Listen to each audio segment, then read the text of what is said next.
Okay, I think everything should be working. Let's turn some stuff on. Whoa, I'm running a little bit behind. I'm sorry for that. And yeah, we're starting to get cooking with the gasolines. So, I hope everybody's having a good day. It's been a challenging day all around. And, you know, sometimes that's just the way it is. So, okay, I got a couple things I want to show you. But let's start off with the usual. And that is today's page. So, hiya Dee, welcome aboard. Okay, so today's page is Poor Aunties. This is a suggestion that came from Chris and Linda Renz. Chris is Linda's son. And he was telling her about a certain variety of mushrooms that are feeding and controlling the activities of ants. And so it's cordyceps. That's what it's all about. And I talked about cordyceps yesterday and how certain zombie franchises are now becoming based on the realization of cordyceps. So it's really exciting and interesting stuff, but it's a real thing in nature. It's a fungal growth that affects things. She's finishing up page from earlier. Excellent. Yeah. So thank you, Linda, for your suggestion, and to your son as well for the interesting subject matter and idea. Really enjoyed that. Awesome. Yeah, I'm just witnessing stuff that people have been doing. I'm really behind. I've had some meetings this morning, so I couldn't attend people's streams, and so I'm trying to watch videos. And I tried this. Okay, this is ridiculous, but I tried watching a live video and a recorded video at the same time, and I didn't know whether I was coming or going. But I tried. So I've got videos to watch tonight, but this is a busy week for Lori and late nights, so I got some time in the evenings to get some stuff done, and I'm going to do so. But yeah, so I'm still catching up. Jim has joined in. How you doing? Welcome aboard. So a couple things I want to show. Chris has joined. Hi, Chris. I'm trying to keep up with the chat more people, and I apologize if I haven't been able to. Okay, so I'm also going to set up Nightbot on my stream because I don't have any moderation, and I don't know how all that works. I'm learning, and so Nightbot can just insert things throughout the stream, and I think that will help as well. So so today's page I drew on a couple of surfaces, and like I saw. There's what? You know, you have an overhead camera and you don't use it. All right, so here is a couple of the pages and some of the information that I was drawing on those, and that I did the majority of it during the stream yesterday, and so I transferred those into line art and sort of the color palette from the Slap and Dragon process, and then the printing process of the stencil that I made. Well, again, doesn't do it again. So this is the stencil that I made the other day, and I use that to do the stamped forest image in the composition. I'll put it in so you can see it. There you go. Sorry about that. Like I said, I'm absolute chaos around me right now. So, you know, just one of those things. We'll get through it.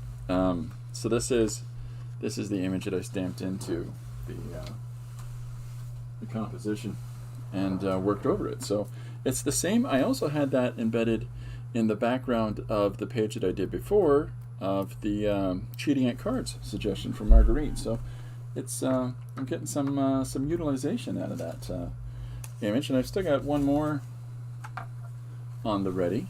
Bing bong. That I can put in something else. So it's good stuff. I was just in Anne Lars chat, and she suggested an idea for a one page, and I haven't done anything for Anne for some time, and I was going to do so today I'll do that, and I've got some outline suggestions from Dee, who's also in the chat, so I'll be doing one of hers, and there's Like there's a really fun one here where the giraffes originator is from the underworld. Just great. And then I got some fun ones from Jim. So I think that that'll take out my week. Those 3 ones, or those three chats. And then any more that are coming in, please feel free to suggest more things. And if you have word prompts that you want to put forward, please feel free to do so. Always looking for more. So yeah, Poor Aunties is a play on words, because when Linda had talked to me during the stream and had mentioned about the cordyceps fungus that affects ants, which is something that's been found in nature, true zombieism, and the fact that mushrooms grow right out of the carapaces of these undead ants and proliferate and spread. So it's a really interesting and pernicious fungus that destroys organisms, and it's been incorporated in things like The Last of Us I talked about. But I just thought that was so fun, the idea of it affecting ants. But of course, I wasn't thinking little crawly ants. I was thinking of ants, like my Aunt Dorothy or Marion or Betty or June, Pauline. I got a lot of ants. And Jen said, what Jen Wren Scrap says, gonna quietly listen, but I'm here. Hi everyone. Hiya Jen. Welcome aboard. Have I missed anybody? No, we're doing okay. So this was a lot of fun, and to do this page, and I appreciated the suggestions. So the silhouettes down at the bottom are ants with mushrooms growing out of them. So I've got an actual ant with a mushroom growing out of it on the 3rd, 4th panel there at the top, and then I went for real ants. So okay, so that's today's page. Now I got some stuff to show you. Fun in the sun, folks. Just look at, okay, so here is overhead. Now, I've got some books I wanted to show you. This is a great art book that I, of course, don't have the cover for because I've had it for a little while. And this is the Complete Guide to Illustration and Design Techniques and Materials. And it's not brand new, I'll tell you that much. It's from 1990. The ISBN, if you think you're going to find it, is 089009-316-4. And it's got all kinds of key informations on, and I mean key amounts of information on different processes of creating works. And it's really a really in-depth and interesting book. And so I've opened up to Chapter 2, Pen and Ink. That's my meaning of life voice. So there's a whole bunch of different examples. Now, in some of these, there is such a wealth of different line work and different mark making that Linda says, thanks for drawing that one, Christopher. Fun. Oh, I'm glad you like it. So this is, I can send you the picture to you through messages, if you like. So this is examples of a number of different line or pen and ink approaches, and how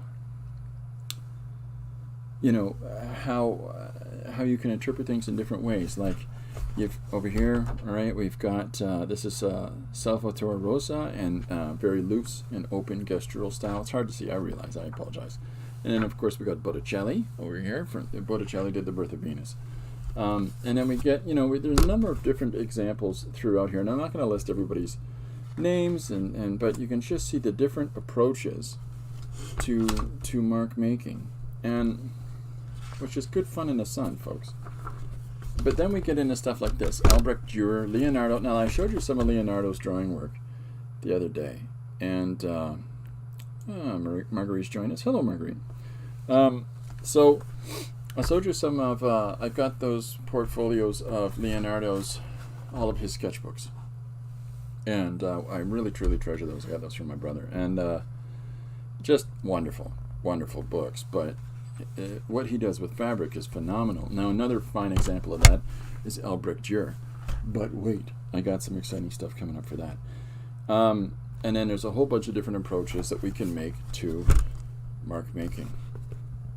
Okay, different ways that we can use ink in order to interpret images ink on its own, ink like pen on its own, ink with wash. There's so many different effective things that we can do, and some fantastic examples I would impress upon you is some of the Goya did a whole bunch of etchings, and in order to do those etchings he had to put together the mark making for those surfaces. But you have never seen, and so when the etchings would print, you have never seen so incredibly delicate line work in order to fashion clouds. So homework, I highly suggest you check out some of that, or I'll pull out a Goya book in the next so many days. So this is just so many fine examples. This is a I'm trying to think of who that is. Rackham, of course it's Rackham. Yeah. So just all these really fine different interpretive approaches to mark making, and they all don't have to be so fanciful as Rackham, but it goes through all the tools, different approaches on how to make those marks, different surfaces to work on, different techniques for interpreting patterns and stuff like that, and cross hatching and drag lines and washing. If you can find yourself a book like this that has some really good examples on how to utilize technique and utilize tools, I highly recommend it. But I've got some fun things to show you. These are the drawings of Albrecht Dürer, and with the drawings of Albrecht Dürer, and I'll pull out for you to see this a little, the whole page. This is 81 illustrations that are all different works by Dürer himself. Studies, illustrations. What am I missing? Some of Dürer's prints are end green wood. Oh, really? I didn't know that. That's cool. But you can see, again, here's some really specific gestural line work. All the hashes are going in the same direction, and that's the complexity of that is really fun. In the same direction, I'm sorry, as the movement. I apologize. They're not all moving in the same way. They're following the planes. But he does that. He doesn't have butt-end lines, and what I mean by that is he doesn't do a crosshatch and then define the extremis of the object that he's doing the crosshatch to represent the shape of. He leaves that open, and it's a really fantastic approach. And when you realize that, you go, "Oh, that's how he's doing it." I'm wearing my outside hat still. That's good. Chris said, after the Mammoth suggestion, I will think about something else that is not that complicated, but I have to say, I had fun doing my own take with the coffee and Mammoth. Oh, yeah, no, that was brilliant fun. That was brilliant fun, and I appreciated, Chris, that you jumped in there. Marguerite says, Dürer had eyesight problems. Are you talking about Dürer? Yeah, wow, I didn't know that. These artists you're showing are pretty good. Do they have Instagram? I bet they do. I bet they do. There's definitely some fans of it. Anyways, I'm not going to show you every single one, but these are just all of the sketch work they did in fabric studies. Just bonkers. And of course, he's the first artist to recognizably monogram all of his work and have this identifiable symbol on everything he did. Dürer is the first to have done that. But just some fancy stuff. Sorry about the adult context in some of these. But just his work is so soft and gentle, and yet at the same time there is a conviction to it. Dürer's great. His finished work is phenomenal. Like, that's a fantastic rabbit, and the stuff that he spends time doing. But his short work is, his sketch stuff, I don't think it's as strong as others. And, this is more of a illustration than the sketch work that I'm talking about. Sketch stuff that I'm talking about, see, these are more, is this, okay? It's not, the fact that he spends more time and cleans up his line work and his shape and his form is really important because his quick work, you can tell he figures a lot of things out more and more as he goes along. How dare you say that about your ISBN 0486-22352-3. This is an old book. I don't know if you're going to find it, but I've had it for a while.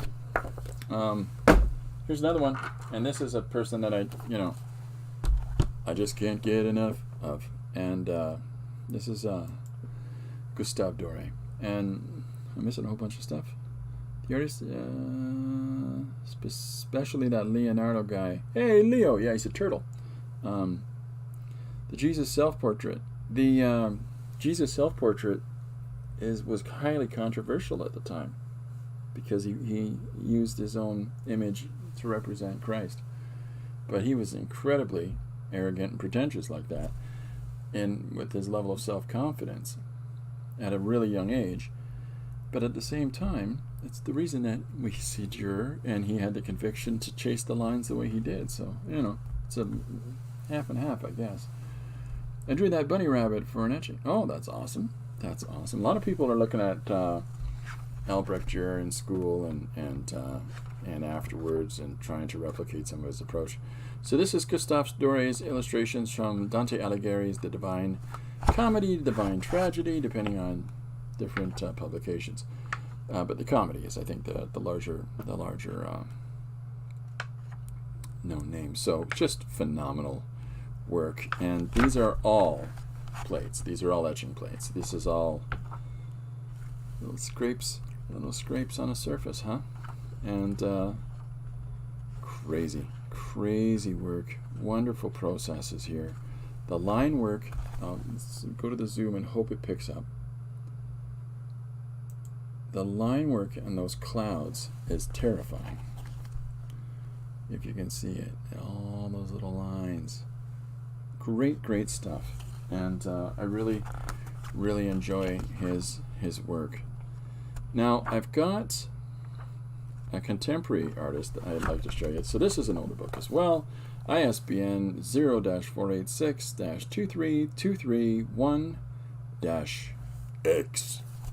So, but again, it's beautiful. It's a beautiful book. 136 images, 136 plates. You want to learn to draw form? Take a look at some of these. Human form, that is. Okay, so here is somebody. Now I wanted to find one of his ink works, and but I can't.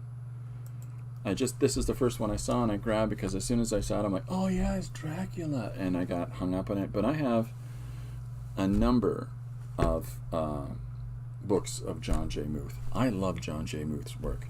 He did a comic in the 1980s called Moonshadow that changed the way you could look at comics. And then I've got a couple of his sketchbooks. I've got a couple of his finished works. But this is, and he also did a graphite adaptation of M, Fritz Lang film. And I will show you those tomorrow. They're absolutely stunning. His ability to work with soft medium as well as liquid medium, as well as, his paintings are phenomenal. It's just, he's an all-around guy. But I couldn't find the specific ink one I had in mind. It's on either the artist's collection of books or sketchbooks, or it's in his collected stories. I'm not sure which one it is. It's a complicated library system. But this is his. These are painted in watercolor and ink, and his work is just so strong. I'm going to zoom in a little bit for you. If you get an opportunity, look at the work of John J. Muth. There's the spelling, John J. M-U-T-H. If I'm mispronouncing it, things happen.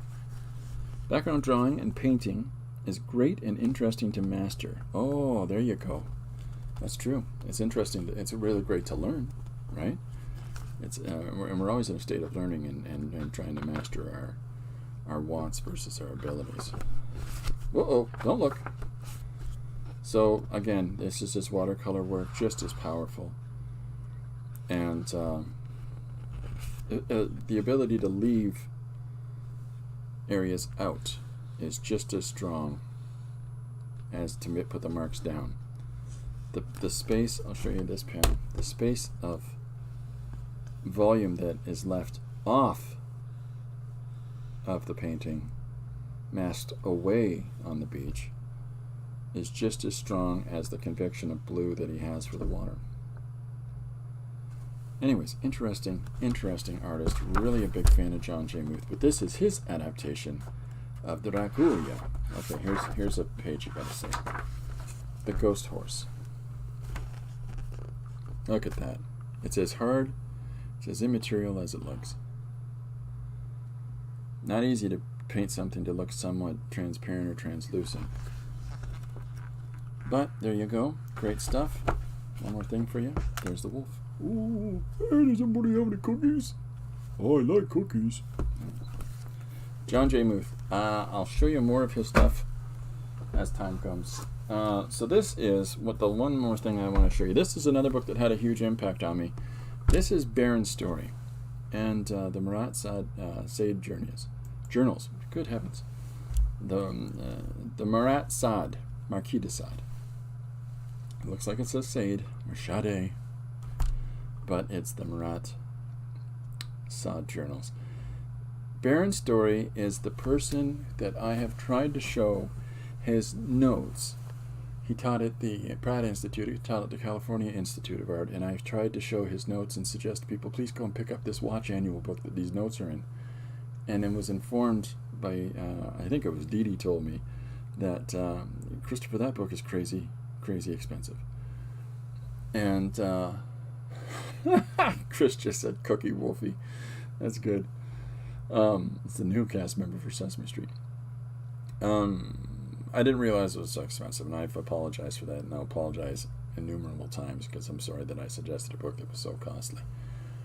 But this is the Marat Sade journals, and I got a copy of this. I had a copy before, but I got a copy again a few years ago.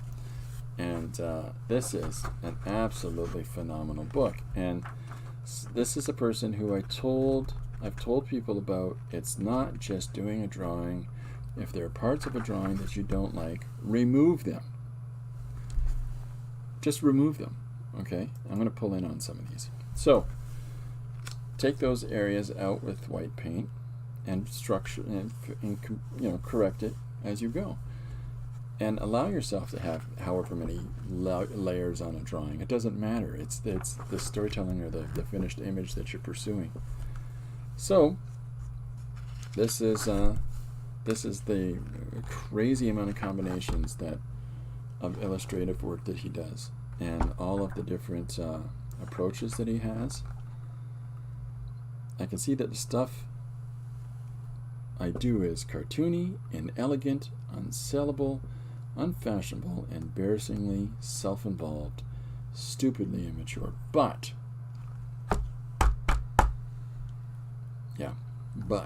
he's still doing it. I love that. I respect that. But look at, he's got the lettering in there, scribbled on with pen.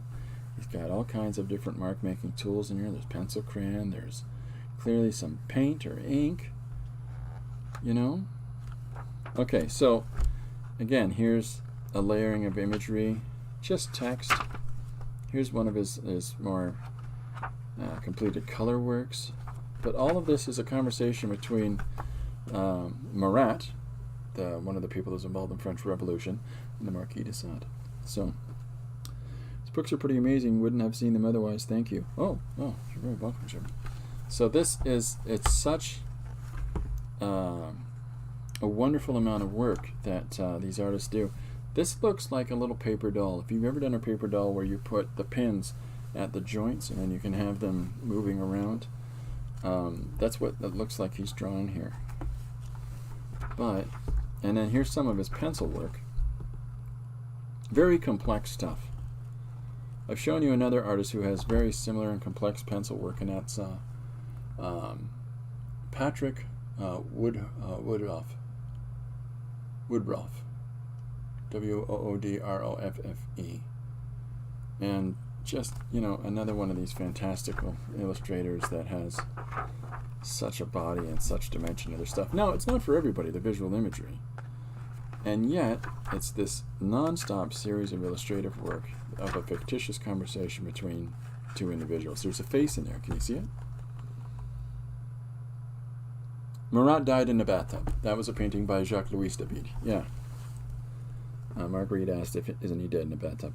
Yeah, that's Jacques-Louis David, the death of La Mort de Marat. And because he had crippling arthritis, and so the only way that he could do all of the paperwork that he needed to do for government was in a tub, by sitting in a hot tub and having the waters replenished by staff, and he had a board laid across it with his paperwork going through there. Ridiculous, but you know. I still have paper dolls with joints. I made them for my sister to play with. She wanted me to play too, but I had more fun making them. I was 16, my sister was 8. You played with them, come on. I like making those. Those are fun. I made them with the kids, and I should make those with my grandkids. Again, the complexity of information in his illustrations is fantastic. And yet he is experimenting at all times with all things. Like here is all kinds of randomly shaped panels. Now whether those are applied, or cut out with ink, or cut out on paper and applied to the surface, I don't know. I mean, if you stood there and studied it, you could of course figure it out, but see, there it is. There's a reproduction of the death of La Mort de Marat. But you know, it's a study. It's a nice study of it. He's drawn it 3 times in the same image. Hold on, let me show you the third. 1, 2, 3. Really light one back there. Anyways, I could look at some of these artists all day long. The ISBN for this is I'm not wearing my glasses. My glasses are beside me. When I get to a certain age. Let's see if it's at the front. No, it just gets right into the story.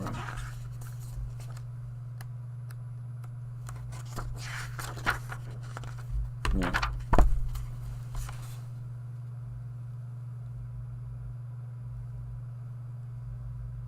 I can't find it. It's so microscopically tiny. Screen cap that, and if you can read it, God bless you. But look this up. Hold on, I'll put the other camera on. This is the book to look up, folks. Baron Story, the Marat Sade Journals. Sade Journals.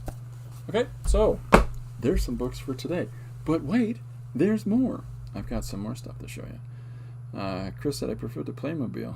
He's not a doll fan, not even a Barbie fan. When I was a little guy, I got a hold of my sister's Barbies, and Wonder Woman was very popular on television. So I took markers and I put a Wonder Woman costume on one of her Barbies, thinking I was helping her out. And my sister was unimpressed. So here are, I've been collecting inks. Now, I've been collecting inks for some time, and I like to draw specifically with fountain pens, and dipping inks. And when I call them dipping inks, I'm referring to India inks and things like that, so that you dip your quill or your pen with nibs on it into the surface of into the reservoir of the ink, and apply it to the surface of your paper. Now there's a whole bunch of different inks that you can get, and I've been collecting a few. And in collecting a few, I wanted to show you some. So these are, these are Daler-Rowney. This is their FW line. These are acrylic artist ink, okay? And what it means by acrylic artist ink is that it's specifically just that. It dries. It has, acrylic application, so that when you're working with this, once it's down, it's never going away. And that also accounts for when you put it onto a surface in order to draw from that instead of drawing from the reservoir. when that dries, whatever dries on the surface is staying there, and you'll have to scrub your surface clean. But I've been collecting a couple of colors of this. I got black and white, and I got myself a green, and very similar to this, but not the same. I've been picking up these Bombay inks, Dr. Martin, P.H. Martin, and I've started collecting the Bombay inks. They're a little less expensive. The acrylics are more expensive because of the opacity of them, which is why I got the white and black for solid access points. But these guys are great. Am I on the zoom? I'll put the zoom up so you can see them a little clearer. And why these are great is that, so they're light fast when they dry. They don't have the acrylic application to them that the other inks that I just showed you, the Daler Rowney's. But these are light fast when they dry. So when they dry, you know, you can work wet on top of them, and they're not going to be cleared off, right? And I like that a lot, and I like to do line art specifically with these, and you've seen me do it before, or to do wash values with these. And so I'm going to be picking up more of those over time. Now these are India inks, what I'm going to show you next. I've made my own, like a bunch of these waterproof Higgins vessels that, well, I ran out of the actual inks that were in these some time ago. Higgins, that's the line. And so I cleaned out these reservoirs, and I have been mixing my own India inks. And so that's why you'll see orange and brown, red and yellow all labeled on these. And so I've been making my own, and I've been using Speedball inks to do it. And I'll show you those in a second, and you'll see why Christopher's crazy.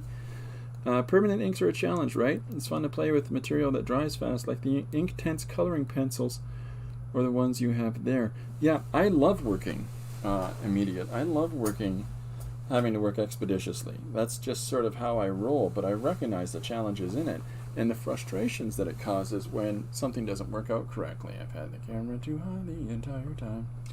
So,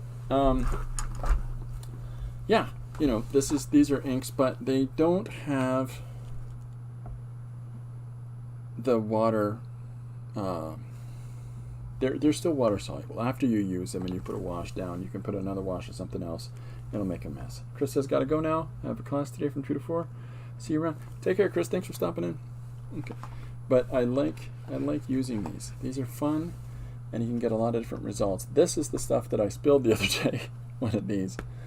And during my stream, as I was using those with a sponge, a makeup sponge that I have here, and I tamp it through my stencils, and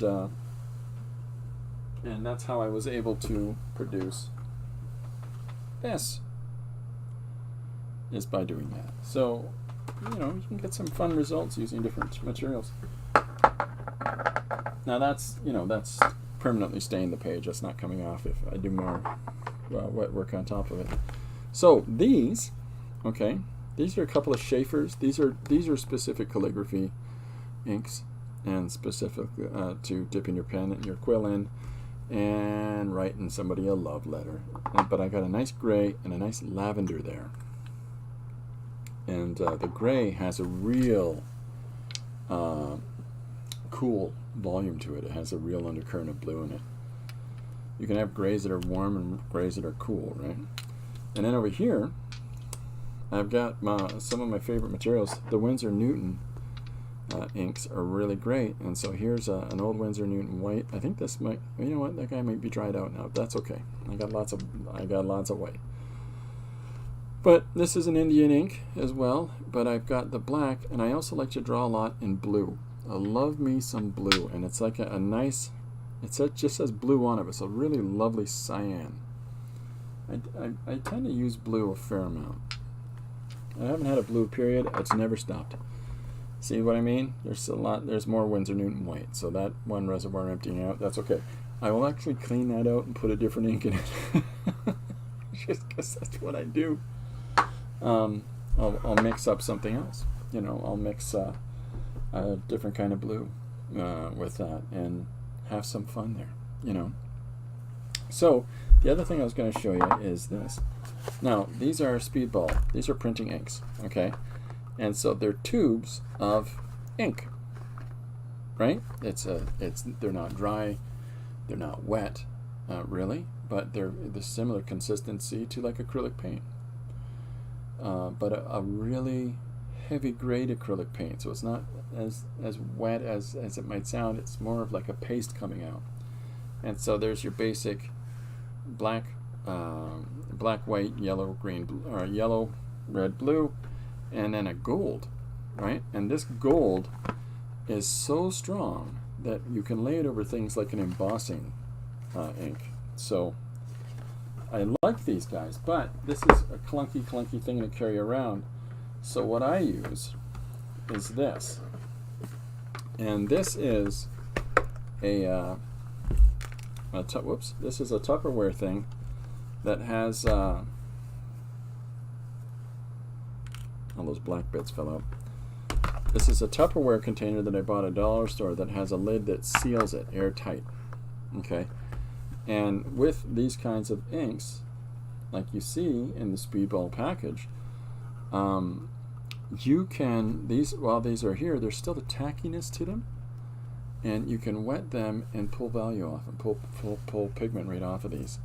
And so these ones here are the base colors from the box, and there's the white's used up, but that's okay because I don't use that white, because I tend to find that the Bombay, the Daler Rowney, these are all stronger whites. So, but it's good for blending.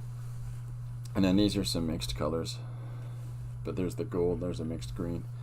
So I'll just mix more of the same color in those containers. But I really enjoy using those. But when you lay this out on a surface, and you stamp it, it can really, you've got to do a really thin application, or you can really gum up your stamps. So, and yet, that printed image from the stamp is never going away. It's just lovely. Once it's applied down, it's there to stay. However, when you're using these kinds of stamps, you got to be careful with which ones you get. These pigment ink pads that you can get at places like Michael's or the Hobby Lobby, or places like that. The Michael's brand, the Craft Smarts. Hold on a second, I'll show you some. The Craft Smart inks are terrible, or ink pads are terrible when it comes to you put a stamp on there and you put it on the surface of your work, and you either have to wait forever for it to dry, using an air thing, and even then it will still smudge off of the surface if you're not careful with it, or if you try to work over top of it, it'll bleed through. The same with the there's a black one, there's the Windflower. The Windflower is very similar to that as well. So the problem with some of these pigmented ink pads is that there's complications in using those for your stamps.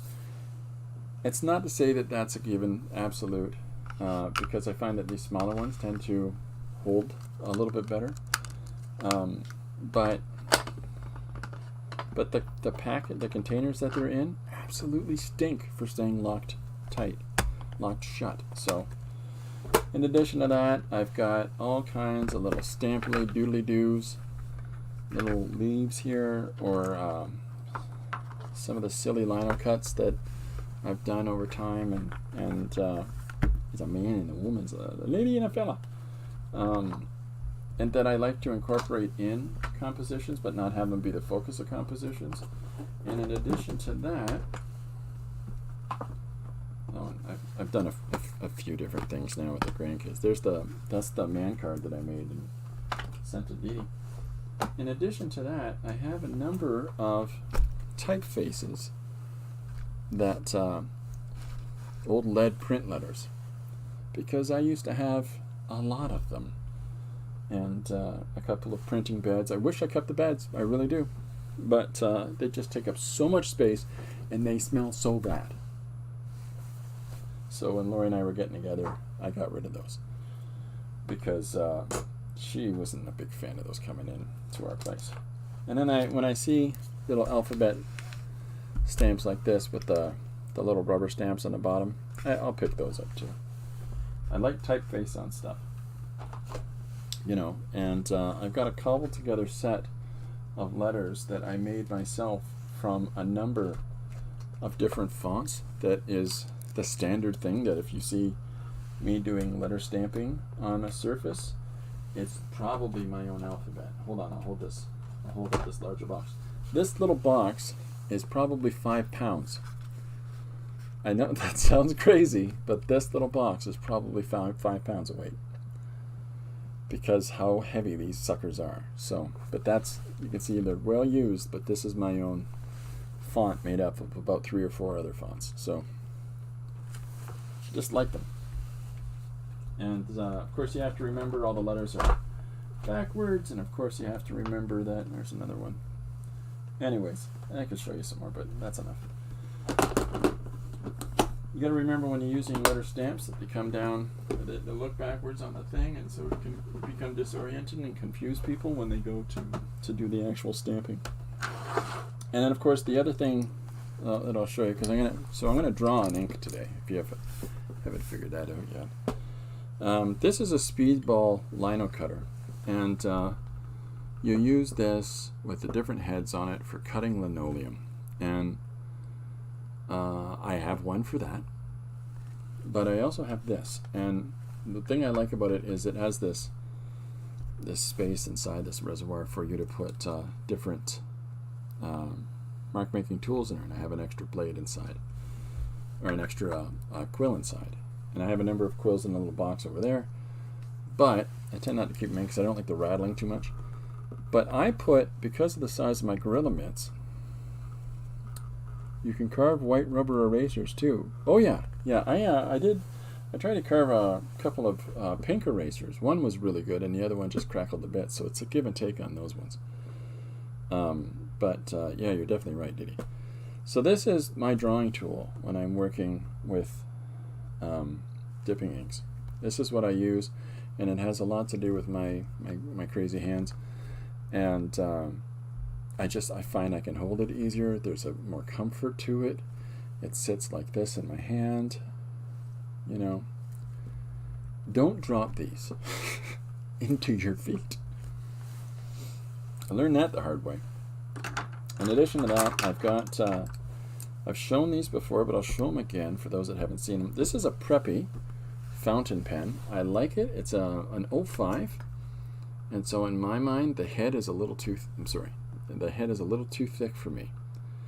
And yet at the same time, it's a little too thin for doing calligraphy stuff with, because it's a ball head and not a flat. And I think I like the flat heads better when, you know, having to do calligraphy. I'm sure Dee Dee uses a number of different ones. And then this is my Uli. So excited. I really love this pen. It's an 03. And it just, and if you reverse if you turn it upside down with the quill, it's an 01. And I was so impressed and so appreciative of this pen when Lori and I were out the one day. I saw a 3-pack that you could buy of Ulis with a little notebook. That little notebook is what I'm writing down everybody's suggestions in. A shiny, shiny, shiny piece of, is it Uli? So I bought 3 more. So now I have one. We also ordered a whole bunch of ink from these guys. So I now have a black, a blue, and a red. That's not my red, that's my second black. And my red, and I'm just finishing emptying this guy to put purple in him. Is it purple or is it green? It's one or the other. And so I can draw with multiple different colors of fountain pen, and they're all 03s, every single one of them. But they're so lovely, you know. And you can open them up. Hold on, this one. I'll open this one. I'm trying to do it with I've got ink permanently burnished into my fingernail. It feels like. Washed my hand 86 times. It's still there. you can replace the cartridges in all these. That's how I'm able to have so many different colors. And just, you know, you find something you like that you know you're going to use, then there's nothing too much to think about. Grab yourself what it is that you know that you're going to utilize, right? So that's it. You know, I like to use graphite and with the ink and use crayon. But I just wanted to show you some of these different inks, and most specifically, these acrylic inks can be real solutions to problems if you're working. And if you're finding that when you're doing drawings in India ink and then, you know, you've done something and wiped it out completely, try looking at the jar, okay? And if it isn't so clear as to say acrylic ink and it shows you all the tools it's versatile with, read the material that's on the side, and it'll talk to you about what it's good for, and you know, its light fastness and things like that. The Bombay is good as well, right? It's listed as an India ink, but it is light fast and waterproof. It's a pigmented India ink, which is, I think, another way of saying acrylic ink. But I'm not going to specify that. And I also am not interested in looking it up and finding it out because I'm lazy. But again, I love the colors that you can get through these guys. And you'll find that I think that Bombay's in trouble because I keep finding them on clearance. So, fun in the sun, folks. Anyways, let's get down to today's page. Let's do it!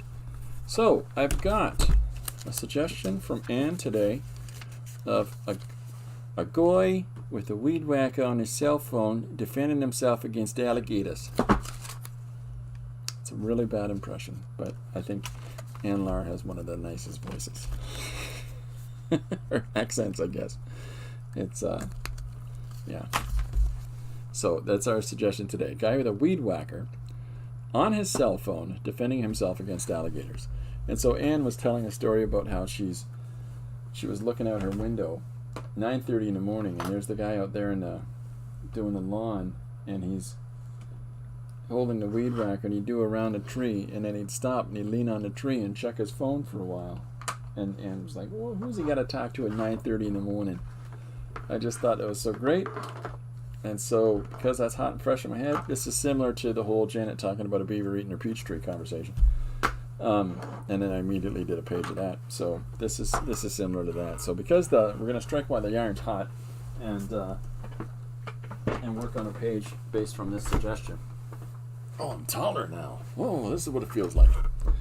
Okay, so with that in mind, I thought we'd just get down to having some fun. And I've got this Bombay green. Why don't... Well, you know what? I'm going to hold off on the Bombay green. I'll use... well, let's see how the show turns out first. We got to see what you can see in the camera. So let's see if... because I do like drawing at the orange. Maybe not. Maybe that's... Yeah, we'll work in a green. This is Christopher making 15 different wishy-washy decisions all at once.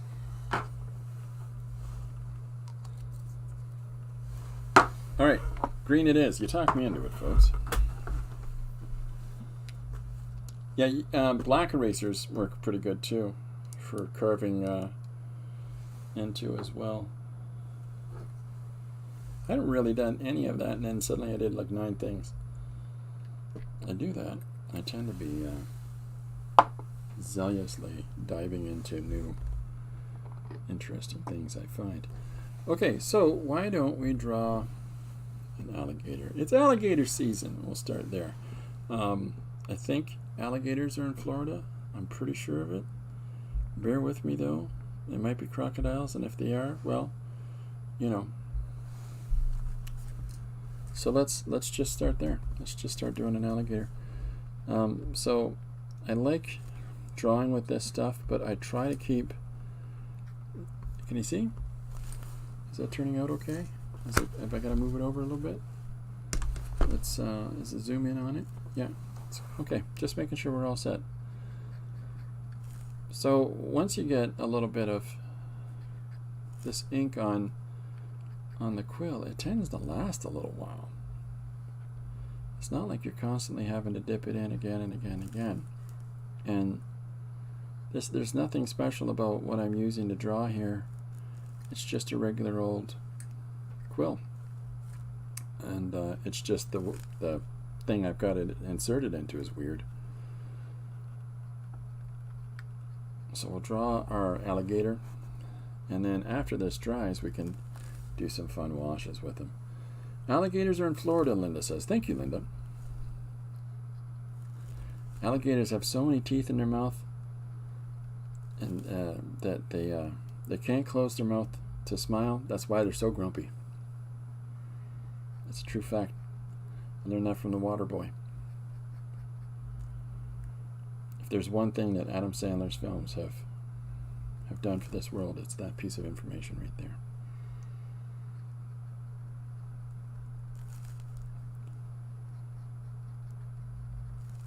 And then a guy named Colonel Sanders disagrees with him and he tackles him. The Water Boy.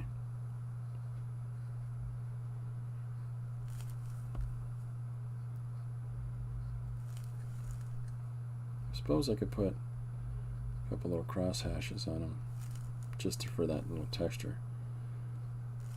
So I thought it might be fun to draw the alligator and to have the, you know, with his mouth open, and then to have the title for this page as though he's saying it. So, yep. Because, you know, because why not, right?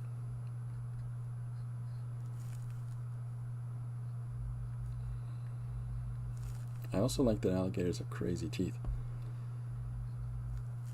Now, I don't know if it's the alligator or the crocodile that hasn't, they've pretty much been around for 50 million years or something like that. There's fossilized records of them. Boy, oh boy. They're a little bit different in size, though. Thank goodness. They like golfing. They love golfers. And they like joggers or people walking their dogs. And they're always trying to say hi, but people run away. That's rude.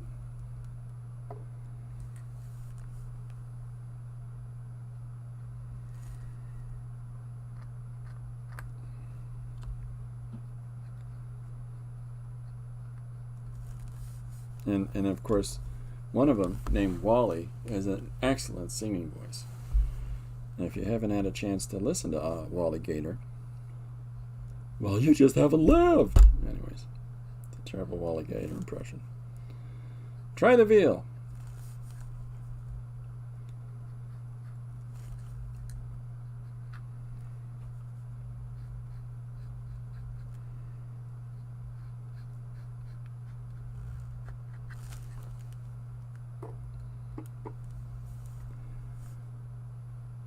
Trying to draw without any ink in the pen.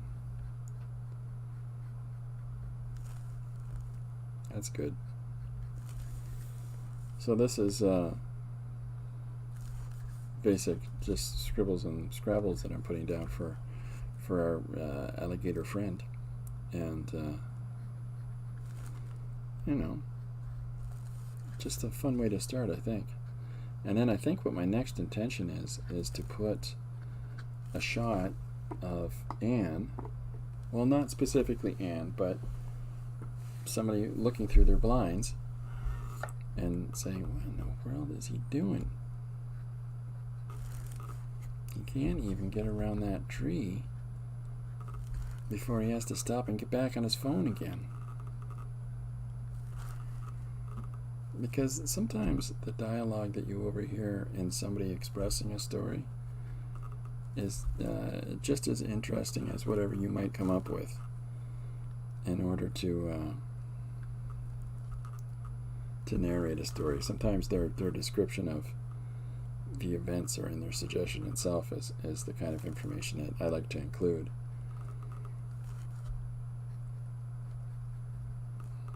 for the little zine swap that was run through Janet M. Young and Dee Dee Willingham. They had Janet was telling us about a story about how her peach tree was eaten by a beaver, and that she planted in her backyard, and she wanted to go and whack that thing with a broom. And so one of the magazine little zines that I made to fold up into a little booklet was because beavers was one of the prompts I got. I'm like, well, that's perfect. So I just did a little zine about Janet's experience, and I put Janet in it. Now you can't really tell it's Janet. It's just, you know, her legs and holding a broom and swinging it at a beaver. But it's Janet. It's kind of a little honorific, I think, when we put people we know and stuff. But some people don't like to be included in things. They're like, hey, get my face out of there.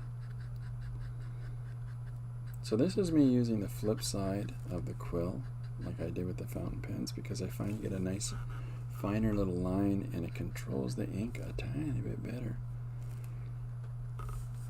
You know, you can also lead to direct calamity, folks.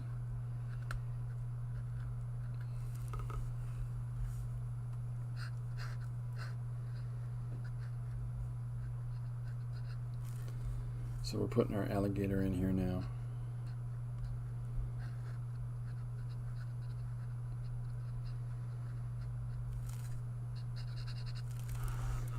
And we'll start off, and then we'll go right into the next panel, which I want to be somebody looking through their blinds in their window.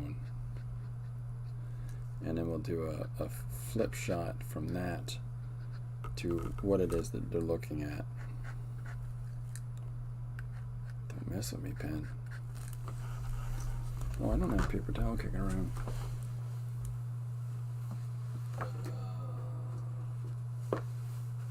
I keep my paper towel protected by this guy. Hi there. Hi everybody. Nice to see you. Welcome aboard. Got that from the kids at Christmas because they knew I had tiny ones, but they don't remember me having a larger one.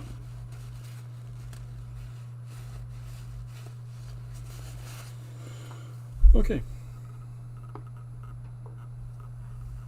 So we're almost through drawing our Wally Gator. So, do the scales have to be perfect? No. Do they kind of sort of look like scales? Yes. Is that good enough? Yes.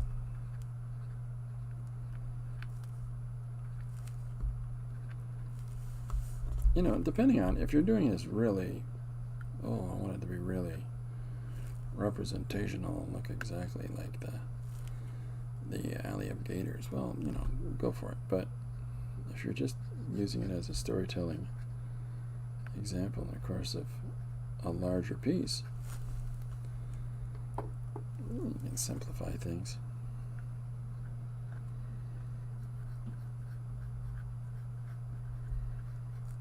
Just putting some grass through here now, and if anybody has any questions, as usual, and if I can figure Nightbot out tonight, Nightbot will be reminding me of this now, because I forget to. But if you've got one-page story ideas you want to put in the chat or in the comments of the video here, or put it on any of the posts that I put online, like Instagram or Facebook, of the pages that I do each day, feel free to put those suggestions in any of those comments. If you see a page, you're like, that makes me think of this, do this. That's fine too. Even if it's a really old page. You got a lot to choose from. We've passed the 400 mark here, just the last year. So it means I'm over 5 at this point.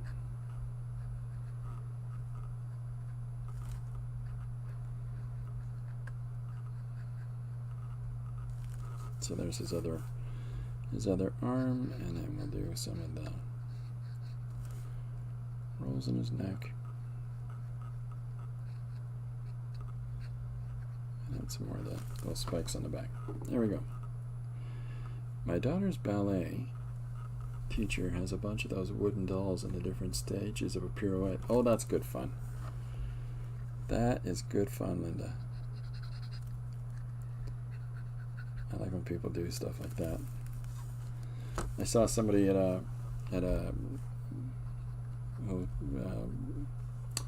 clothing boutique, I guess you would call it, that had a bunch of those where they had on little, you know, like mini versions of jeans and things, like Barbie clothes, and I thought that's funny. Rather than just using the Barbies, which would have been cool too. They used the artist drawing dolls. But this was a long time ago. Okay, so here's our alligator to start off with, and there he is, a little larger for you, a little clearer. So now that we got him going, let's clean off our pen, and I'm going to put some ink into one of these reservoirs over here, and we'll work from there. But I just want to clean the quill out a little bit here. You got to polish that quill, folks. Nothing says a well put together man like a well polished quill. Alright, so I'm going to put some in one of these reservoirs that I showed you earlier. Oh, that was Marguerite. Oh, did I say Linda that said that? Is Marguerite that said that? How old is your daughter, Marguerite, or do you want to say? Ballet. That's I never had any of the kids in ballet. Our one daughter is an academic, and my other daughter is very much about sports.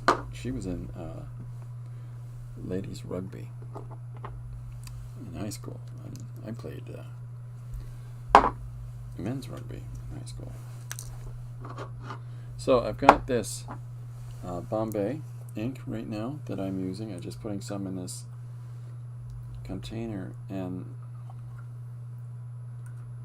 I'm going to there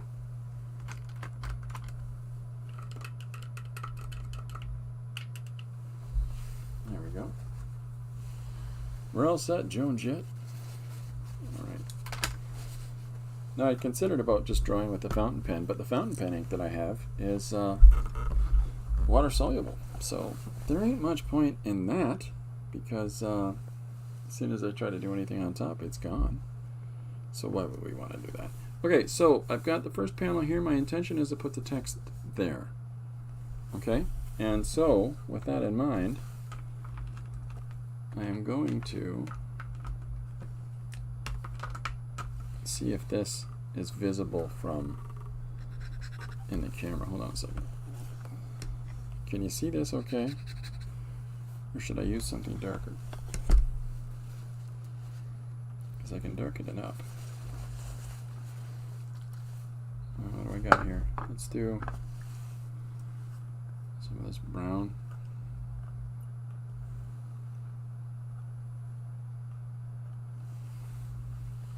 I'm going to put a whole bunch of brown in it. I realize that it's a different type of ink that I'm sticking in here.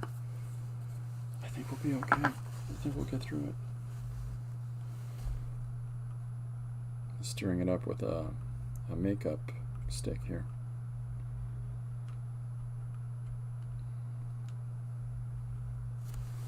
Big old spongy makeup kit.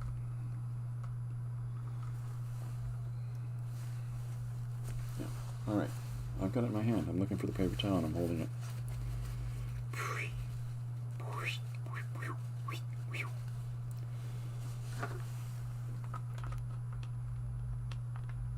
Alright. Here we go. I'm cooking with the gasoline. So I'm going to draw a hand looking through the blinds, and I'll put this in camera Oh, I was. Okay. Don't want to be a nincompoop and not have this where you could see it. What's the point of that, Chris? So I'm going to draw this person's fingers holding open some blinds, and I just want to get the hand in, and then I'll draw the lines of the blinds going across. But I want to make sure that I've got it figured out where the hand is actually going to be before I do that.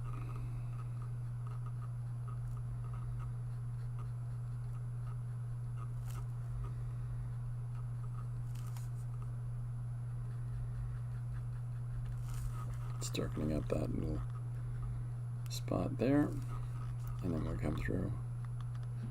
It's the next thingy. If anybody's got any questions, please let me know. Marguerite says most fountain pens like water-soluble inks best. Is that right? That's good information. I like that. I'm sure that you can put actually, I remember overhearing a conversation with Junji Ito about this, is that you can actually put non-water soluble inks into your ink pens, loaded in yourself, especially if you have one of those pens where you can apply your ink at the bottom of the squeeze tube. But you do risk it regularly junking up. So, you know, you give and you take. You get a little, you cost a little.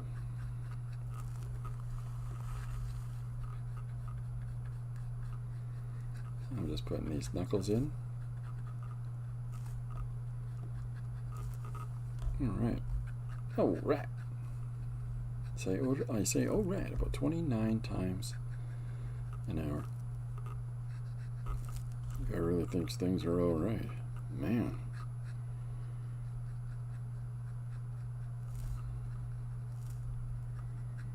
I'm having fun with these lines as I'm putting them down, giving them a little bit of movement as I go,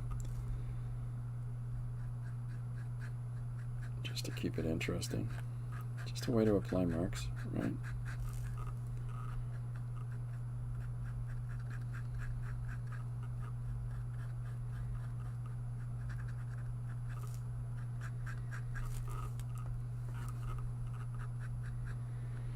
So there we go. Okay, so here is the hand, and I'm going to have the hand clearing the blinds. I'll just finish putting it in here, because we got to get that thumb there. You got to see the thumb, so it makes sense that it's a hand. If you don't have the thumb, what in the world is that? Nice drawing, Chris.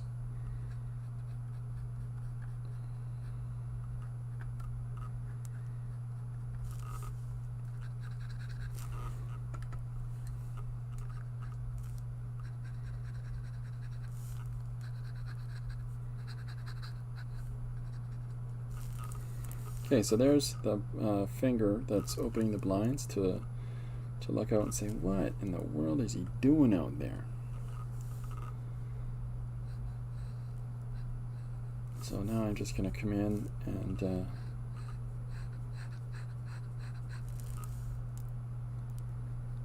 be like that, are you?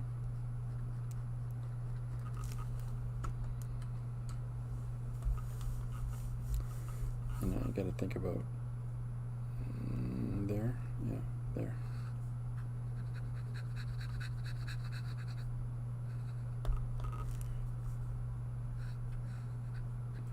I'm trying to apply these lines lighter so that just to imply that they're behind the hand, you know.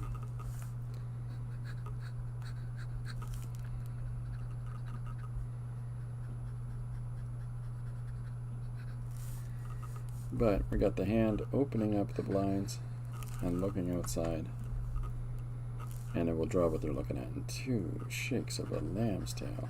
Meh.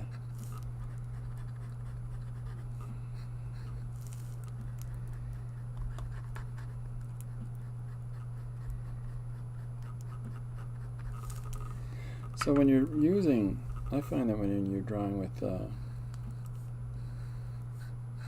the quill pens and fountain pens, you really got to make sure what kind of abuse your paper can handle. This is a hot pressed on one side, well, on both sides, but hot pressed on the side I'm working, cardstock. And if you try to do it with a cold press where it's got ridges and stuff like that, it's going to interfere with your drawing. But at the same time, not as bad as things like watercolor paper and the like. You know.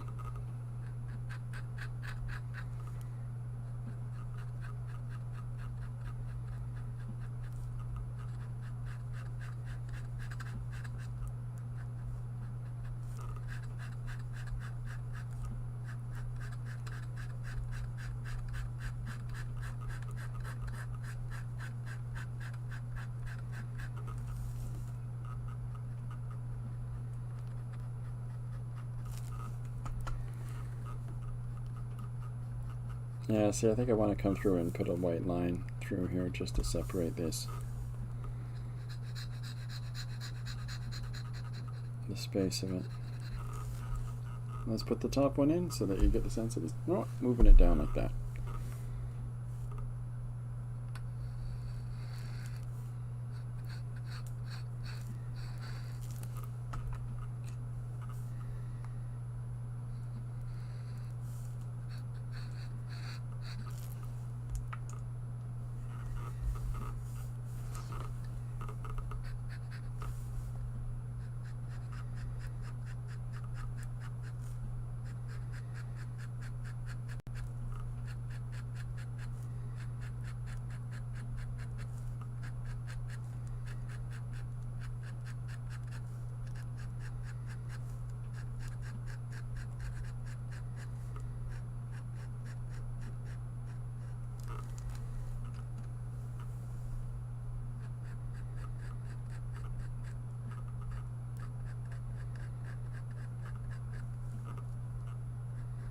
Those are bad marks. Put some bad marks down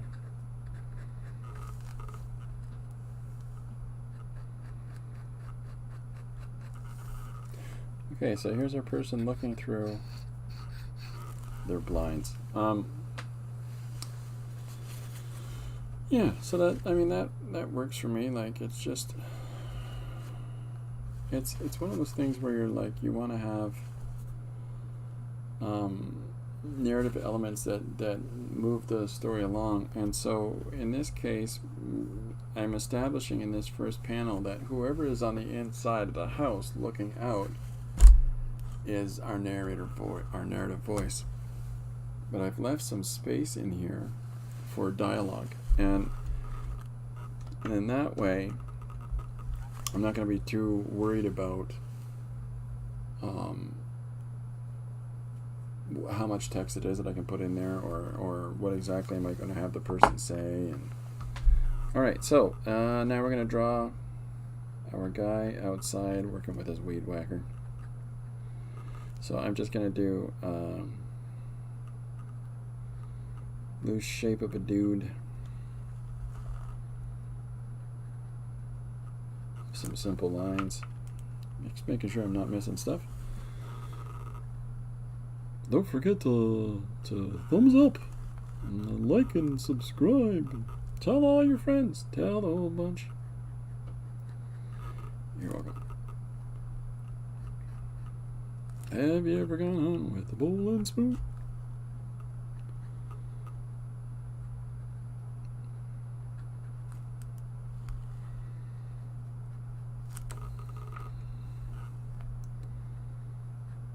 So here's our first shot of our guy.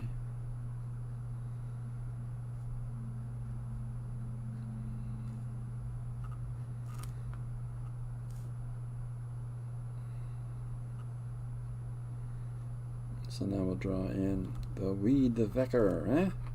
The whacker of the weeds.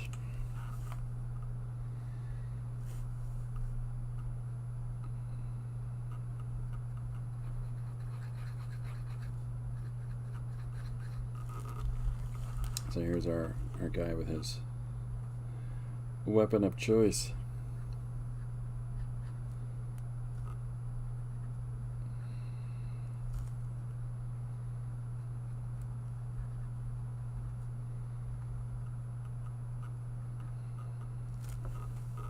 I'll have him. Oh, it was a tree. He was standing beside a tree, so let's put a tree in here.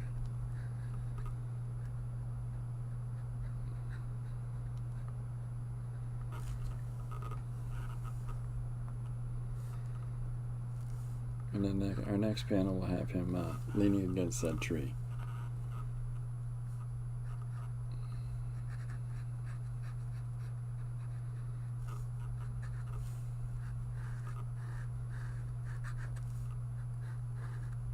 So there's another artist I would reference you to take a look at who does some really interesting stuff with his ink work and his drawing, and that is Tommy Lee Edwards. Another artist that I really enjoy. I'll show you some of his work if people are interested. But he puts a lot of ink and pencil crayon in what he does. So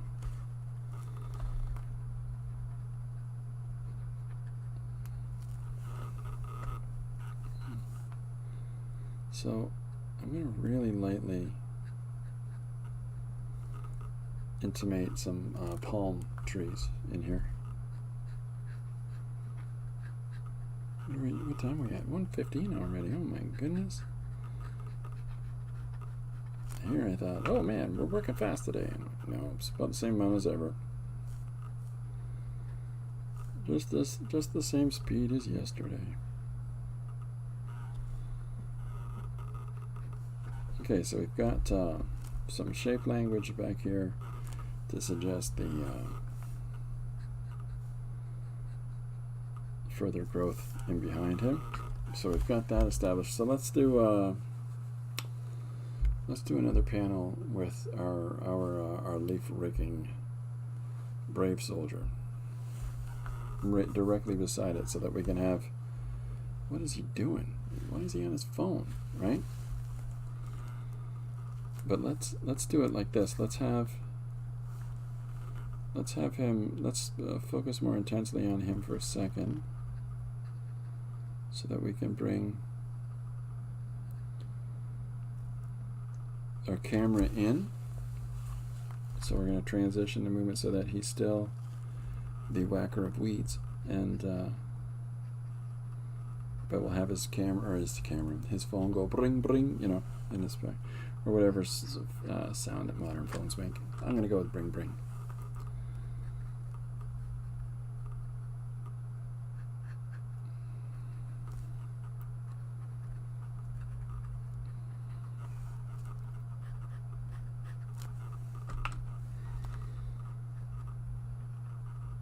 We could even have a little flat balloon with him here, man, I hate my job, Well, who knows? Who knows what conversation he's having? I got an idea of what it is, because the other part of the conversation, of course, is alligators, right? So we can, what's that? You got an alligator in the backyard. I'll be right there. And then we can play on the idea if he's alligator man who fights, or a man who fights alligators with a weed whacker. Why not? Or his whacker of justice. I'll bring my whacker of justice. People love names of things like that.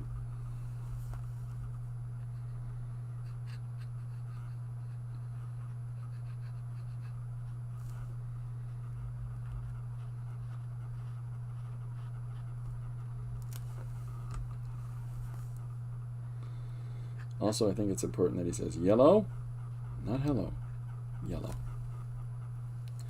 It's very important. It's the kind of thing that this guy would say, I think.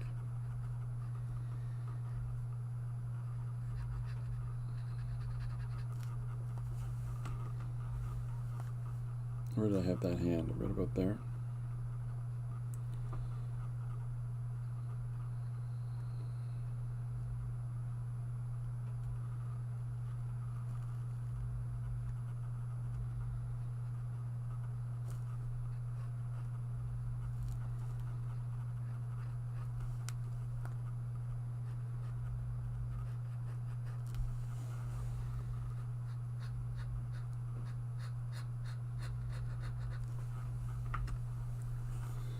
What does the end of a weed whacker look like?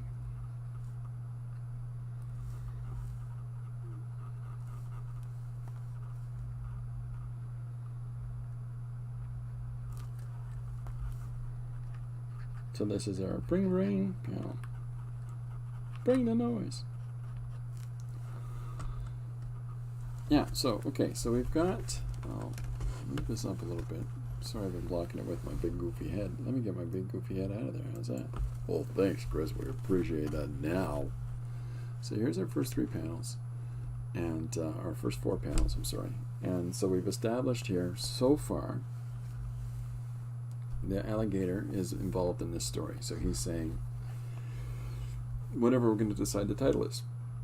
And then we immediately go into the narrative. So there's a transitional switch. Alligator is saying the title. And that stands alone on its own. So as soon as we go into the narrative, someone's like, what in the world is he doing out there? Right?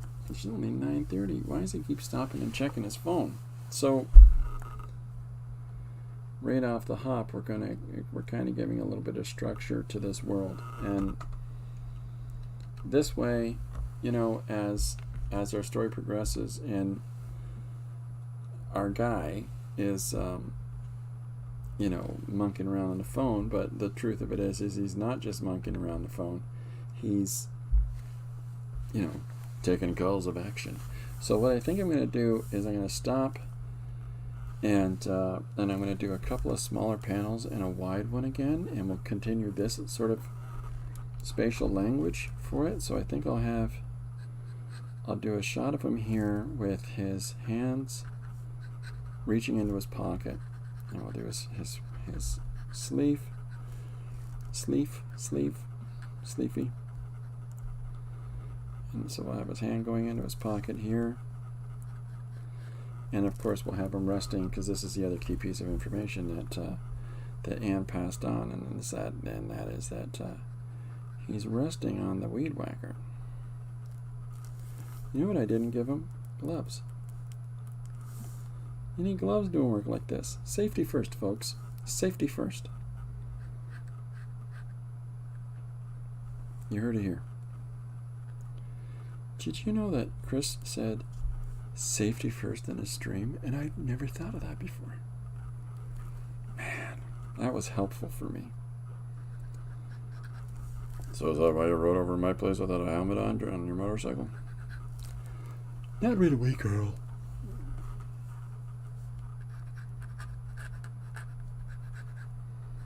That's just to let you know and understand that the crazy narratives that I come up with on the fly all the time. Whoo! Oh boy, Yogi.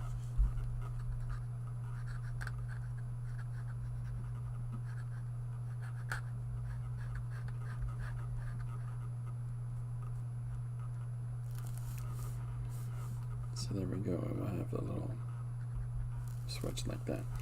So, yeah, oh, I gotta do it. He needs a head. So this is him reaching into his pocket and pulling out his cellular telephone. And that'll be beep beep in the background, right? That sounds right, Chris. Okay. So I'll just do a couple more marks here to place him in the space. And move it up just a tiny bit so you can see there.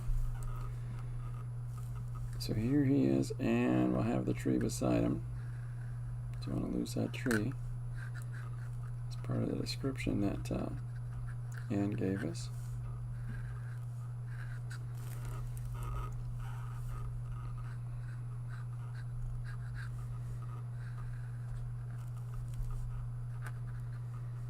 And I think I had, yeah, I've made a mismark there, but that's okay. We can take that out. So let's put some of this complex information here about these plants behind them. And then we can push those back with color, right? So here he is getting his phone out.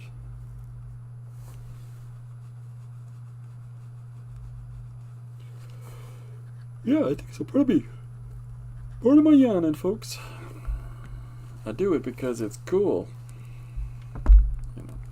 Alright, so let's have his... Let me think this through. We'll have his hand holding up the phone, and then I'll have...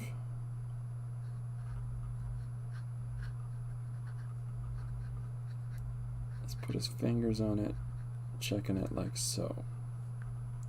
And then his thumb is going to be the counterbalance so that we don't need to include the thumb in the image. So there he is holding his phone up. Little circle for the camera.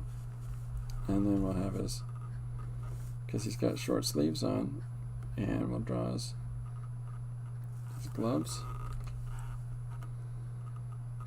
And then we'll put the rest of his arm in.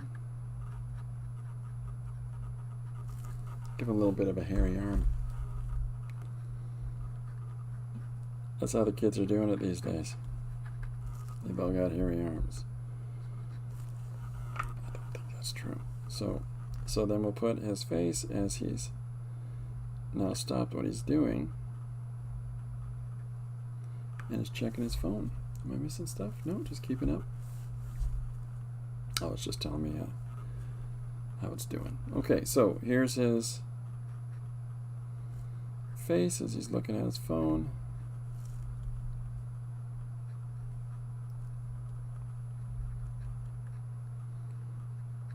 We'll use some gesticulative lines for that. And where are we at? 126. So I think we'll wrap up in a few minutes. So take a look at some of the pen and ink author illustrators, like our artist writers that I showed you, and take a look at some of their work and how they go about utilizing ink in order to graphic storytelling, or other mediums, as it is with John J. Muth for sure.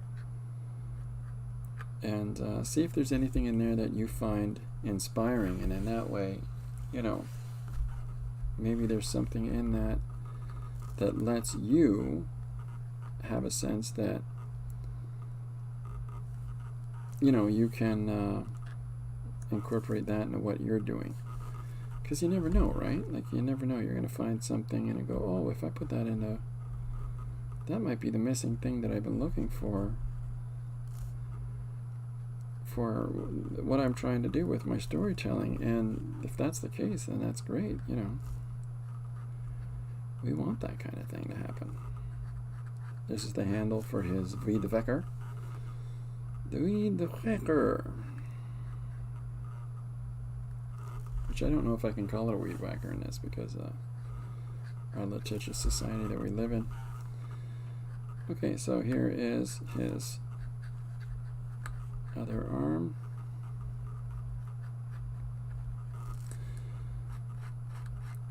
Front of his shirt. There's his button down. Whoops.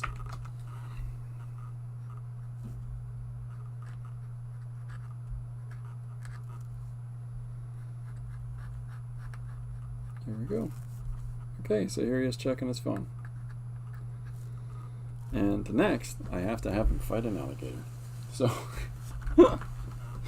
I'll leave it on that.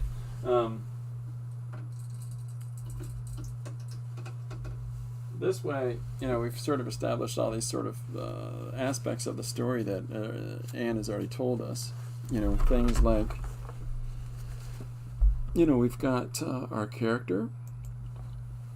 We've got the fact that he's using his weed whacker near the tree, as she described. And that he stops. You know, I've got him leaning on his weed whacker on the ground as opposed to resting against the tree as well. But the tree's still there. And there he is, you know, answering the phone. But I think that what we can do is, because the question that Anne had was, what in the world is he doing on his phone at 9:30 in the morning? Who can he be talking to? Someone calling out for assistance with an alligator problem. So that's where we're going to go with this. It's a lot of fun. I'm having a good time. I hope you're enjoying it. Let me take out to the larger image so you can see how much. We've still got a third of the paper left, a third and a half. of the page left in order to implement the alligator fighting to take place. And of course, we can take any of these panels once they're scanned and enlarge them and reduce them to whatever sizes that we want. So I'm not overly worried about the retail of the space right now that's on the paper, because we can adjust those things. And I probably will. You know, you want to emphasize certain moments and things like that, but drawing it in the way that I'm doing is trying to have a standard repetition of elements, like detail background, no background, detail background, no background. And we can do things with that, right? And we can, apply different values of color in through here to make this lots of cool blues over in here, or lots of warm values around the alligator. And I think that when I draw our protagonist facing off against the alligator with the weed whacker, then I'm going to continue to just draw the alligator as green and leave everything else the other value. When I reduce this down to line art, we could even do that, follow through in that regard there for the page. We may or I may not. I may just apply all the color with washes and stuff, now, and then just scan it and format it. But we'll see. This is some of the fun parts about traditional application and in adding in digital, is that it gives us a little more play in how we put together our stories, and not just a place that has better handwriting and better text on the page than I could ever do. Okay, that's about it for me. I think I'm going to sign off. I got stuff coming up today and got to help out with some family things. But thank you very much, everybody, for coming out. I think Devin has started her stream at this point, so go check out Devin Rex for art, because I enjoy her jelly plating work. And I'll be back tomorrow at 2 p.m. EST. And I may well have a very fancy guest scheduled for Friday. But in the meantime, I'll be working on some more pages and utilizing some different medium. If there's anything that people would like me to use, like ballpoint pen or just pencil or anything else, feel free to flip through all the pages that I've been posting on Instagram and Facebook. And if there's a stylistic approach that you find interesting, let me know which one that is, and we'll try to utilize that in one of the streams in the next couple of days for one of the pages. In the meantime, thanks very much. Keep those suggestions and prompts coming in, and I will be back tomorrow, 2 p.m. EST. Bye for now. Thanks very much.